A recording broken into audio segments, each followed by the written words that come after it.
Bonjour, aujourd'hui je reviens pour vous parler de Barthes. Avant toute chose, je ne suis pas experte sur Roland Barthes, je suis juste plongée dedans par mes études actuellement et c'est une pensée que je trouve extrêmement intéressante, très enrichissante et toujours d'actualité, même si la recherche quant aux médias et à l'analyse des signes et des sens a beaucoup évolué et est assez omniprésente dans notre quotidien maintenant. C'est quand même l'un des membres fondateurs de la réflexion quant à l'environnement dans lequel on vit et aux messages qui nous sont transmis.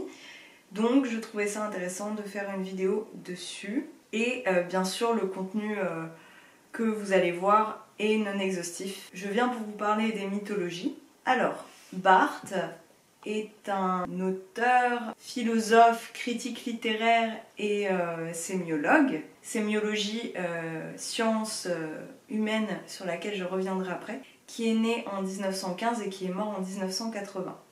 Il s'inscrit dans le mouvement post-structuraliste, donc c'est un mouvement dans lequel ces penseurs réfléchissent les phénomènes sociaux en les expliquant par leur structure. C'est-à-dire que les éléments qui adviennent socialement sont régis par la structure qui a été construite et conçue pour eux. Donc comme dit antérieurement, Barthes il s'inscrit dans une science dont il est fondateur, qui est la sémiologie. Mais qu'est-ce que la sémiologie qui tirait cette science de Ferdinand de Saussure, que je cite, la science qui étudie la vie des signes au sein de la vie sociale. Donc ceci est la définition de la sémiologie. Cette science reprend des bases linguistiques, mais les applique du coup à toute manifestation de la vie sociale. Dans les mythologies, Barthes revient sur des éléments des années 50. Il a écrit ce livre, la première chronique qu'il a écrite date de 52, qui est celle sur le catch, également la première de l'ouvrage, c'est Le monde où on catch. Il va par exemple reprendre des affiches publicitaires, des événements, des faits sociaux au sens d'habitude de vie, des articles de journaux, bref, en somme, des éléments constitutifs de son époque. Et grâce à ces phénomènes sociaux, il va montrer que la société est régie par la bourgeoisie. Barthes avait une réelle aversion envers la bourgeoisie en règle générale.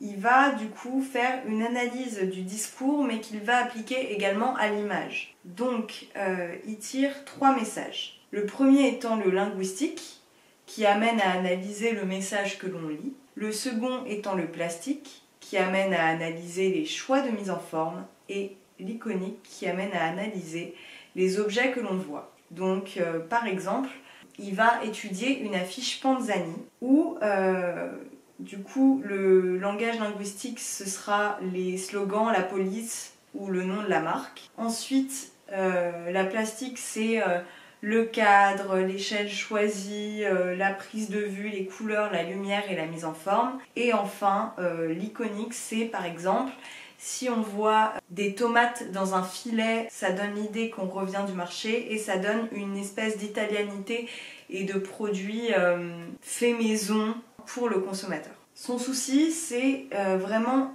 d'écrémer et de prouver le fondement même de la construction des mythes qui ont été fournis par son temps. Il y a des éléments de vie, de société qui nous semblent tout à fait naturels parce qu'ils font partie de notre quotidien et il va essayer de les déconstruire un à un et d'expliquer comment un mythe fait croire que quelque chose est justement dans la nature alors que c'est une construction culturelle. Il va du coup réfléchir de façon graduelle, c'est-à-dire que le mythe est construit avec un signifiant, un signifié, qui construisent le signe, et du signe sort un signifiant et un signifié. Il y aura un tableau qui est du coup dans l'édition des mythologies, page 219 si ça vous intéresse, dans la seconde partie qui est le mythe aujourd'hui, où il explique un peu plus, donc c'est dans la postface, et qui amène du coup une réflexion plus simple d'abordage que la première partie, où effectivement les mythes qu'il décrit sont pas forcément au goût du jour et recontextualisés pour un lecteur du 21e siècle et de 2020. Donc je vais m'appesantir un peu sur le pourquoi du comment. Grâce à son analyse des mythes, Barthes il va vouloir montrer les problématiques de son temps, notamment l'empreinte coloniale qui est toujours d'actualité, notamment dans la chronique Bichon chez les nègres, où en fait c'est l'histoire d'un couple de blancs avec son enfant qui se rendent en Afrique et qui présentent leur enfant comme une sorte de figure angélique christique qui fait que le peuple africain, soi-disant cannibale et sauvage, ne le mange pas et que c'est quasi un miracle. Et que cela est dû évidemment à la candeur, à la beauté quasi inhérente à l'enfant blanc. Donc voilà, grâce à ce type d'analyse de journaux et d'articles, d'œuvres et de phénomènes sociaux, il va réussir à montrer les problématiques de son temps et la façon dont nous-mêmes on les perçoit et on a intériorisé tout ça. Également pour d'autres phénomènes sociaux, je pense notamment à une série photographique qui avait été faite pendant un été dans le Figaro autour des écrivains en vacances. Et dans sa chronique, Barthes il explique que le journal veut à la fois donner une notion de proximité avec le lecteur, du fait que l'écrivain est en vacances comme la plupart des Français, et donc du coup il y a une figure d'identification, mais qu'à la fois l'écrivain lit des œuvres illustres et qu'il n'est à la fois jamais en vacances et à la fois qu'il est... ça laisse encore l'écrivain sur ce piédestal qui lui est déjà donné, surtout dans la culture française. Il y a cette espèce de langueur de l'été, voilà, l'espèce de farniente, et à la fois cette idée de glorification du génie constante, et il ironise. Mais ce qu'il faut comprendre, c'est que Barthes est aussi critique, mais taquin, dans un sens, avec les mythes qu'il énonce. Je pense qu'il y a réellement un rire jaune de sa part quant au phénomène qu'il décrypte. Pour revenir sur la notion de mythe, il y a vraiment l'idée que le producteur du mythe, il fait en sorte que le lecteur ne voit pas dans le mythe un sens sémiologique. Le producteur du mythe, il veut faire croire au lecteur qu'il y a un système de faits alors qu'il y a un système de valeurs. Ça laisse entendre qu'il y a un en soi inhérent aux éléments auxquels on est confronté, et ça ne nous laisse pas nécessairement la place à la réflexion. Pour aller au-delà de la pensée de Barthes, c'est tout ce qui est aussi vu en médiologie, en Media Studies, ou les SIC en français, sciences de l'information et de la communication, qui sont maintenant enseignées assez largement. L'image devient de fait symbolique et iconique. En fait, l'image littérale, elle est de l'ordre de la dénotation. L'image symbolique, elle est de l'ordre de la connotation. Et ça suppose une culture qui est partagée et inhérente à tous. Et on peut lier sa pensée à l'idée que tout est politique.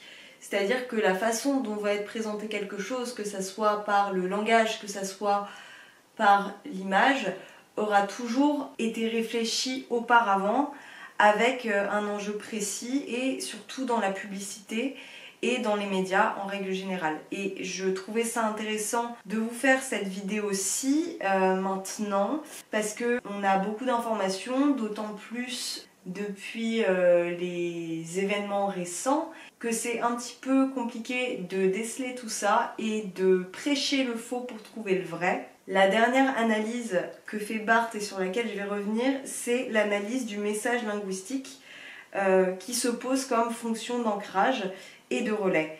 Donc la fonction d'ancrage, c'est l'image polysémique. Le lecteur, il peut choisir certains signifiés, mais il peut aussi en ignorer d'autres. En fait, le langage, il permet d'insister sur un élément précis et sur certaines caractéristiques aux dépens d'autres. Et c'est comme ça que dans son œuvre, que sont les mythologies, il arrive à montrer à quel point un sujet est biaisé par le média qui le crée et le traite. À mon sens, c'est très intéressant de lire ceci, même si c'est un petit peu compliqué, comme je l'ai dit antérieurement. Chronique que je préfère, c'est peut-être L'écrivain en vacances. Je trouve qu'elle est quand même assez brillante et sarcastique, et à remettre maintenant au goût du jour avec les stars actuelles et ça s'applique aussi au cinéma, à mon sens. L'usager de la grève est extrêmement sarcastique également, cynique, et toujours aussi intéressante sur le rapport des classes. Barthes, il disait qu'il était intolérant à l'intolérance, et c'est exactement le propos de cet ouvrage aussi. Il détestait la société bourgeoise dans laquelle évoluaient les années 50. Le fait que ça soit celle-ci qui régisse toute la société créait justement un système oppressif qui était non perçu par la plupart de la population. Après, Barthes, ce qui a pu lui être reproché, c'est qu'effectivement c'était un homme lettré, c'était un universitaire, que c'était un homme de gauche avec des revendications politiques, et cet ouvrage, on peut que dire qu'il est politique, mais qu'effectivement il était quand même de ce qu'on appellerait aujourd'hui la classe moyenne, et qu'il était là pour défendre les prolétaires, mais prolétariat auquel il prenait pas part, si vous voulez. Du coup, il y a aussi une partie assez autocritique quant à sa position. Quand il écrit L'écrivain en vacances, il est aussi dans cette position, et on le qualifiait de petit bourgeois. Mais c'est quand même intéressant de voir ce qu'il a fait, sa pensée, et je pense très sincèrement que ça a amené les gens à réfléchir plus amplement sur la façon dont il consommait l'information. Pour donner d'autres pistes, parce que c'est pas le seul à avoir réfléchi à ça, évidemment en médiologie on peut citer Régis Debray avec une base fondatrice de sa pensée qui sont les 5 W plus H. Donc c'est les questions à se poser lorsqu'on est face à un média. Where, when, who, why and what. Et après how. Je vous listerai ça à l'écran. Avec les 5 W plus H, on arrive à trouver une information et voir si celle-ci est juste, correcte, de source sûre. Mais on peut également citer Foucault dans le mouvement post-structuraliste également, avec notamment Surveiller et punir, qui revient notamment sur la surveillance dans les prisons. Moi j'ai eu l'occasion d'étudier que la partie justement sur ce qu'il appelle le panopticon, qui était justement une prison en Angleterre. Je vous laisserai vous renseigner par vous-même, mais je compte lire Surveiller et punir bientôt, parce que dans la même lignée que Barthes, j'ai envie de m'instruire sur la façon dont sont régies les sociétés au niveau anthropologique, sociologique, médiologique aussi, et puis sémiologique. Enfin bref, voilà, beaucoup de logique. J'espère que ma pensée aura été claire, que mon explication aura été claire. J'avais vraiment très envie de faire cette vidéo depuis très longtemps. Depuis que j'ai reparlé de Barthes dans un bilan culturel, j'ai envie en fait de parler de son œuvre. C'est vrai que c'est des vidéos qui sont un petit peu compliquées à organiser, parce que c'est très foisonnant comme ouvrage, c'est très intéressant, vraiment très intéressant, mais c'est compliqué de faire quelque chose qui soit à peu près condensé et sans perte de sens. On est dans le thème. J'espère que ça aura pu être une bonne introduction à ceux qui s'intéressent à Barthes, à ceux qui l'étudient et qui ont du mal à saisir en fait sa pensée. Le point le plus important, c'est vraiment signifiant, signifier, signe. Ça, c'est la base de Barthes. Sur ce, je vous dis à très bientôt. Prenez soin de vous, restez chez vous, et puis voilà, ciao.